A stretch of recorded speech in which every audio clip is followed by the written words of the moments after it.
जय हिंद, नमस्कार, राधे राधे सभी को।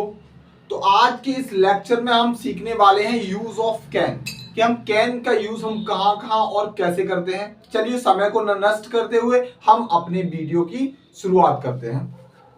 सबसे पहले हम बात कर लें कैन की। अब जो कैन का यूज होता है वो होता है आपका हिंदी में सकता है के सेंस में, ठीक है। लेकिन आप एक बात याद रखना, जो कैन होता है वो बराबर होता है आपके एबल टू के। किसके? एबल टू के। मतलब जहां जहां आप कैन का यूज कर सकते हैं वहां वहां आप कैन की जगह एबल टू का यूज कर सकते हैं। और एबल टू के बाद हम लेते हैं बी के फर्स्ट फॉर्म, और कैन के बाद भी हम क्या लेते हैं? बी की फर्स्ट फॉर्म। और जो पहला टाइप है हमारा कैन का यूज का, पहला टाइप है हम जब पावर या फिर फिजिकल कैपेसिटी हमें बतानी हो तब हम वहां पे कैन का यूज करते हैं। जैसे मान लो एग्जांपल है आपका, you can lift this box. अब यहाँ पे क्या है?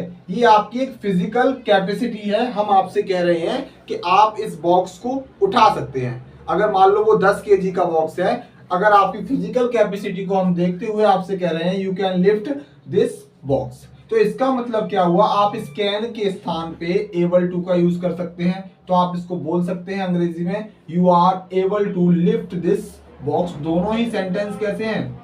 सही है ना। एक में हमने क्या करा है? कैन का यूज करा है। एक में हमने क्या करा है? एबल टू का यूज करा है। और हमने आपको अभी बताया था एबल टू के बाद क्या आता है? बी की फर्स्ट फॉर्म। और यहाँ पे कैन के बाद क्या आता है? बी की फर्स्ट फॉर्म। तो आप इस सेंटेंस को दो तरीके से बोल सकते हैं। या फिर आप कह सकते हैं you can lift this box, या फिर आप इसको ऐसे बोल सकते हैं कि you are able to lift this box. दोनों ही सेंटेंसों का अर्थ हुआ कि आपने यहाँ पे अपनी फिजिकल कैपेसिटी को बताया है।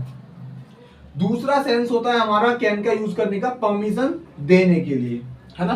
आपने अक्सर सुना होगा कि हम परमिशन देने के लिए मे का यूज करते हैं, लेकिन मे के यूज से कई ज्यादा ताकतवर होता है कैन का यूज। कैसे? मैं आपको बताता हूं।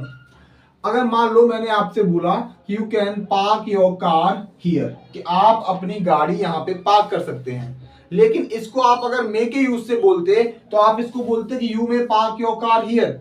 अगर आप यहाँ पे मे का यूज करते तो इसका मतलब ये होता कि आप एक ऑथराइज्ड व्यक्ति नहीं है, हमने आपको अलाउ किया है इसलिए आप यहाँ पे अपनी गाड़ी पार्क कर सकते हैं। लेकिन जब हमने यहाँ पे मे की जगह कैन का यूज किया, फिर हमने आपसे कहा कि you can park your car here, इसका मतलब क्या है कि आपके पास राइट है, आप एक ऑथराइज्ड व्यक्ति हैं कि आप अपनी यहाँ पे गाड़ी पार्क कर सकते हैं, ठीक है। तो आप ध्यान रखना, मे और कैन दोनों का यूज हम परमिशन के लिए करते हैं, लेकिन कैन का प्रभाव मे की अपेक्षा ज्यादा होता है, ठीक है।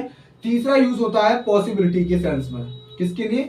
लेकिन पॉसिबिलिटी कैसी हो? परिस्थितियों के कारण हो। जैसे मैं आपसे कहूं, आपने वैसे तो पॉसिबिलिटी के लिए आपने पढ़ा होगा कि हम मे का यूज कर सकते हैं, करते हैं। मतलब जैसे बारिश हो सकती है, इट मे रेन, है ना, कि बारिश हो सकती है। लेकिन हम बता रहे हैं जब परिस्थितियों के कारण आपको पॉसिबिलिटी बतानी हो तब आप वहां पे कैन का यूज करेंगे। जैसे you can play badminton not cricket in this field. अब एक बात आपने समझी, हमने आपसे कहा कि आप बैडमिंटन खेल सकते हैं लेकिन क्रिकेट नहीं खेल सकते। इसका मतलब क्या है कि बैडमिंटन खेलने के लिए हमें कम जगह की आवश्यकता होती है, लेकिन क्रिकेट खेलने के लिए हमें जो फील्ड हो वो कितना बड़ा होना चाहिए, तब हम वहां क्रिकेट खेल सकते हैं। तो इसका मतलब ये हुआ कि हमारा जो ग्राउंड है यानी कि जो फील्ड है वो कैसा है? छोटा है। इसलिए हम क्या कर सकते हैं? बैडमिंटन खेल सकते हैं, क्रिकेट नहीं खेल सकते हैं। तो ये जो पॉसिबिलिटी हुई वो क्या हुई? परिस्थितियों के कारण हुई, इसलिए हमने यहाँ पे कैन का यूज किया। तो आपने तीन चीजें सीखी। हम जो कैन का यूज करते हैं, जो कैन होता है पहला हमारा वो होता है बराबर एबल टू के। पहला यूज होता है कैन का पावर या फिर फिजिकल कैपेसिटी बताने में, दूसरा आपका परमिशन, और तीसरा आपका पॉसिबिलिटी।